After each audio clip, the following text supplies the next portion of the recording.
Hey Mustangs, in this video we're going to be taking a look at the first stage of cellular respiration, which is glycolysis. Now the cool thing about glycolysis is that it's a really ancient pathway, and we're going to find that all organisms use glycolysis to generate ATP.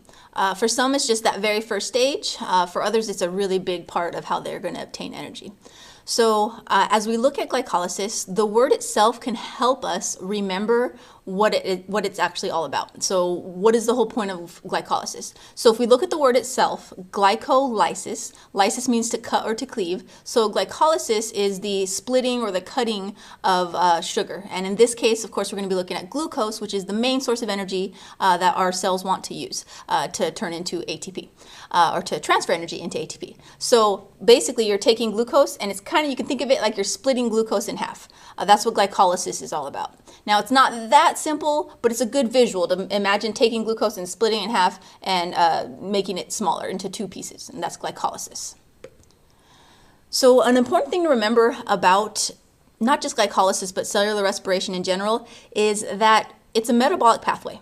So as we look at a metabolic pathway, you're looking at one enzyme taking a substrate and converting it into a product. That product leaves, it's going to go to the next enzyme, that's going to change it, convert it to another product, which gets passed along to the next enzyme, and so on until you finally get to your end product.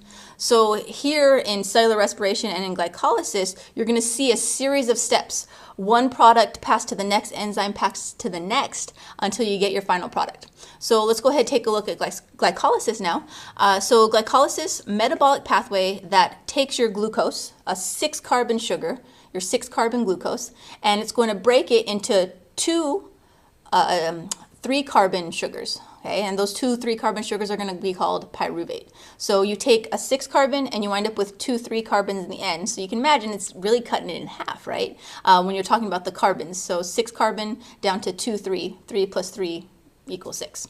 Now, in order to do this, it actually takes 10 steps. So 10 steps to go from that 6-carbon glucose to finally your two 3-carbon pyruvates. So the important things to know about this is that it occurs in the cytoplasm. So usually when we talk about cellular respiration, you might remember this from when you first took biology, is that it happens in the mitochondria. That's usually what people think of when they think about cellular respiration. But this first stage of cellular respiration happens in the cytoplasm or the cytosol, so outside of the mitochondria. Second important point to remember is that no oxygen is used. So oxygen is not involved in this stage of cellular respiration.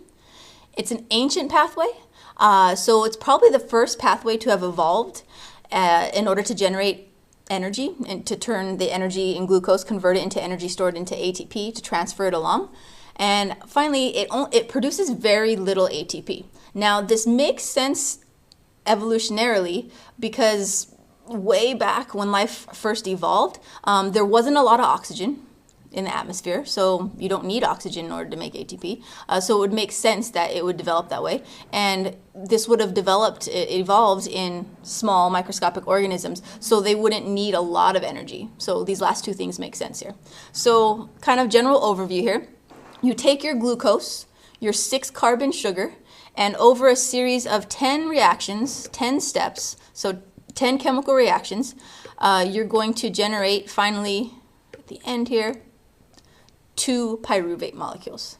And if you look at the pyruvate molecules, you'll actually see that there's only 3 carbons. 1, 2, 3, 1, 2, 3. So 2 3-carbon pyruvate sugars.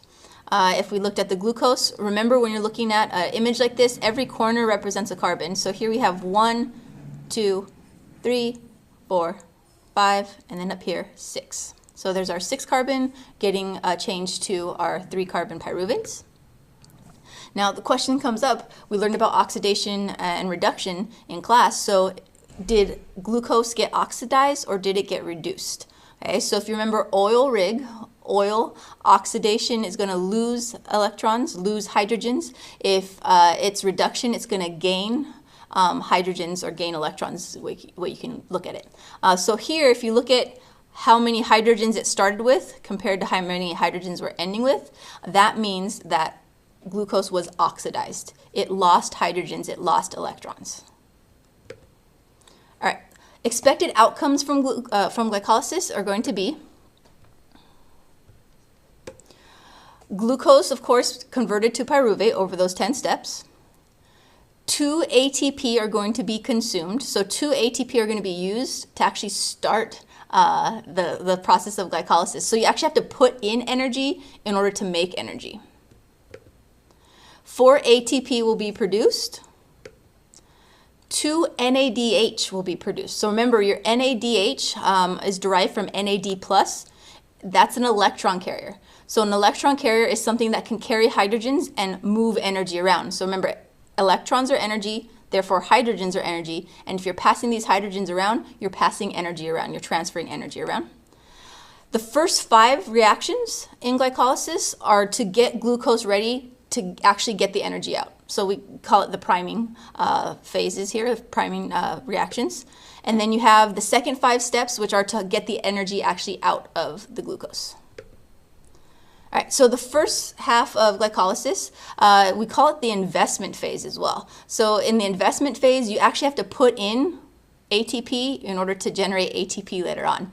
So we actually use 2 ATP in the investment phase during these first 5 steps. So this looks really complicated and complex. Don't freak out about it. You just need to understand the basics of it. So looking at it here, you start with your glucose. You have to input ATP in order to add this phosphate onto it. You take an ATP, a phosphate off of that ATP and you put it onto the glucose molecule here, and then you keep changing it with each step. You change it until you get here, and you've at the end of the first 5 reactions, you've split it into 2 molecules at the end. So we've split glucose by the end of the first 5 steps. But we're not quite at pyruvate yet. So if you look at it, it's not quite pyruvate. Now, in the first half of glycolysis here, this is when you phosphorylate glucose. So remember, to phosphorylate means to add phosphate groups to it.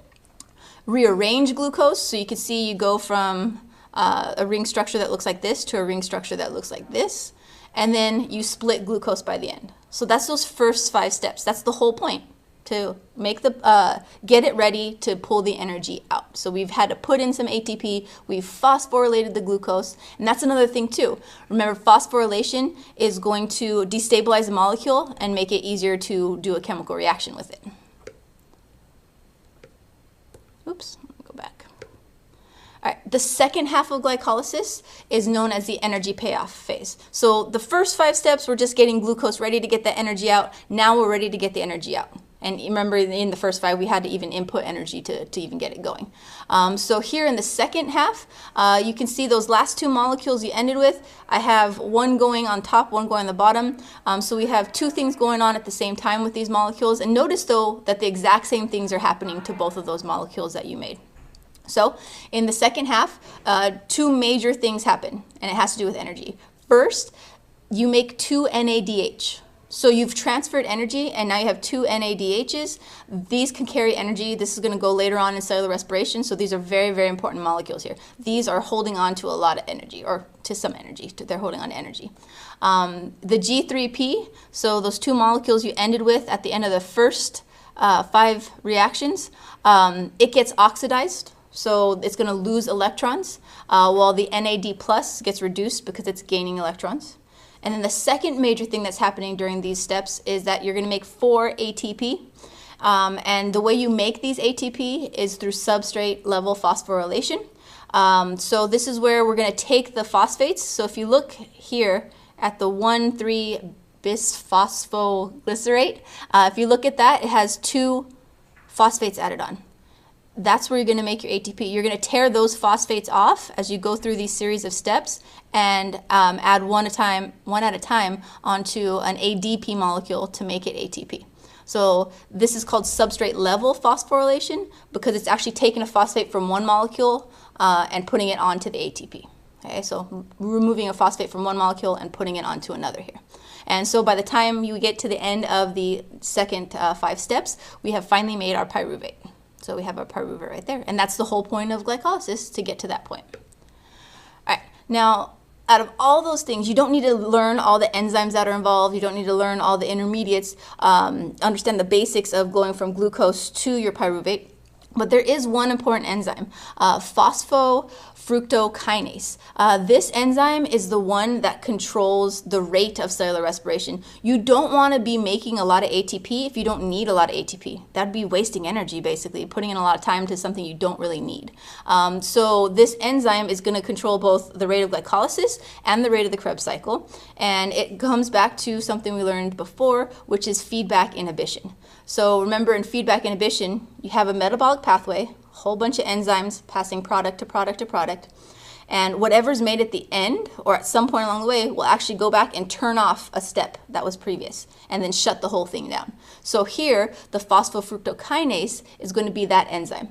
The inhibitors, the ones that go back and they turn off that enzyme, prevent it from being able to do its job, are going to be ATP and citrate. Those are going to inhibit that enzyme, make it so that it turns off the pathway. So you don't want to keep on going through glycolysis, don't want to keep on going through the citric acid cycle.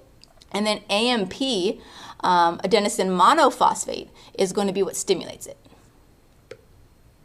All right, so to wrap it all up, we have 10 reactions that are a part of glycolysis. You don't need to memorize every single one with all of its enzymes, but you do need to know that glucose is converted to pyruvate, 6 carbon down to 2, 3 carbons. 2 ATP are consumed. 4 ATP are produced, but in reality, when we look at glycolysis, we only net 2 ATP because we used 2 ATP in the beginning. So even though we made 4, you have to take away 2 because we used the 2 in the beginning. 2 NADH are produced, and these are going to be huge and super important later on in cellular respiration. And the first 5 steps were for getting glucose ready to get the energy out, while the second 5 steps were the ones that pulled the energy out. That's when you made your NADH, and that's when you made your ATP. All right, that's it for glycolysis.